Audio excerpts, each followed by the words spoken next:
everyone, welcome to another episode of Who Wants to be Civicillionaire. Our contestant today is a high school student. The topic today will be the Supreme Court case of Gonzales versus Raich. Please welcome Jane from Northern Illinois. Are you ready to play, Jane? Bring it on. First, the basic background information. Respondents in this case live in California. They use prescribed marijuana to relieve their pain. Doing this was legal based on their state law, but illegal based on Congress's Controlled Substances Act, or CSA. When the federal agents went after them, they sued the federal government. After making its way through the lower courts, it reached the Supreme Court. The first question is for $1,000. Marijuana was discovered thousands of years ago and made illegal in 1970 by the federal government under CSA.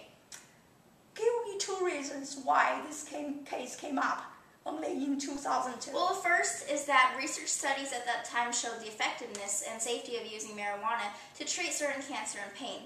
Therefore, more sick people began to use it. Second, California had legalized marijuana in 1996, making it more accessible to people to use. More people did use it, so that when 2002 came around, it was a common practice. That is correct. Next question is for $5,000.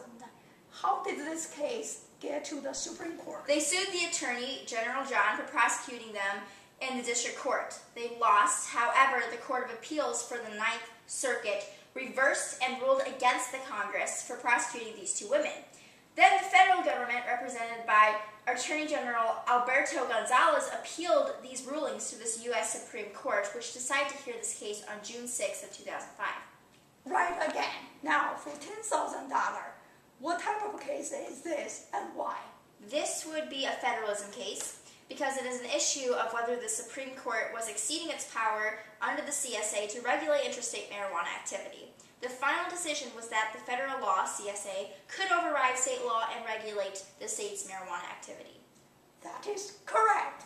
Now, for $20,000, what is another example of a similar Supreme Court case? I'd like to phone my dad. Get him on the line. Hello? Hey, Dad. I have a question for you. What is an example of a similar Supreme Court case? Another federalism case is Wickard versus Filburn. Filburn grew wheat on land for his family. The federal government did not allow this because this would affect the national wheat market. At the Supreme Court level, the federal government won. The court ruled that Congress had not exceeded its power in this case under the Commerce Clause. Right on the money.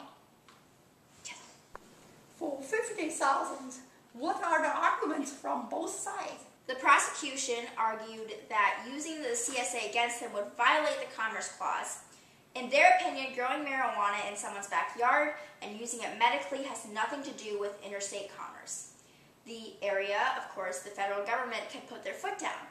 However, the defense argued that marijuana is one of the controlled substances whose intrastate regulation is necessary because it's a part of the larger regulation of economic activity, which is affecting interstate commerce. That is absolutely right. Now we're going to have a much-deserved break. On the screen, you will see the Friends of the Court's opinions.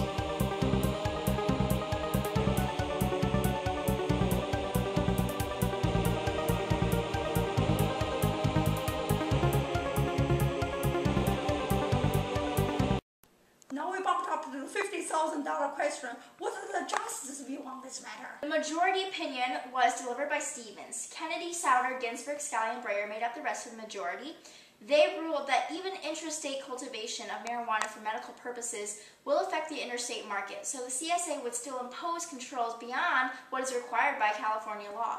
Justice Scalia agreed, but for a different reason. He acknowledged what the two women did was intrastate non-economic activity, but the Congress needs the necessary and proper clause to use the Commerce Clause in this case. The minority of justices, including O'Connor, Rehnquist, and Thomas, thought Congress did not have evidence that cultivation of marijuana locally for medical reason will affect interstate commerce. using Thomas's word, that if the Congress can regulate these responses to medical marijuana usage under the Commerce Clause, then it can regulate virtually anything. The final decision was a 6-3 decision in favor of the national government. O'Connor also offered her opinion that the states should be allowed to experiment as laboratories. Congratulations, Jane.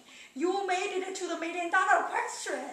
Now the question is, based on expert opinion, do you think this case was decided in the best interest of our country? Most experts thought this case was not made in the best interest of our country. Don Armentano, a professor in economics at the University of Hartford, said the original intent of the Commerce Clause was to regulate commerce between the states and to prevent the states from blocking the free flow of commerce. The action of the CSA here, though, interferes with the flow of commerce and actually violated the Commerce Clause.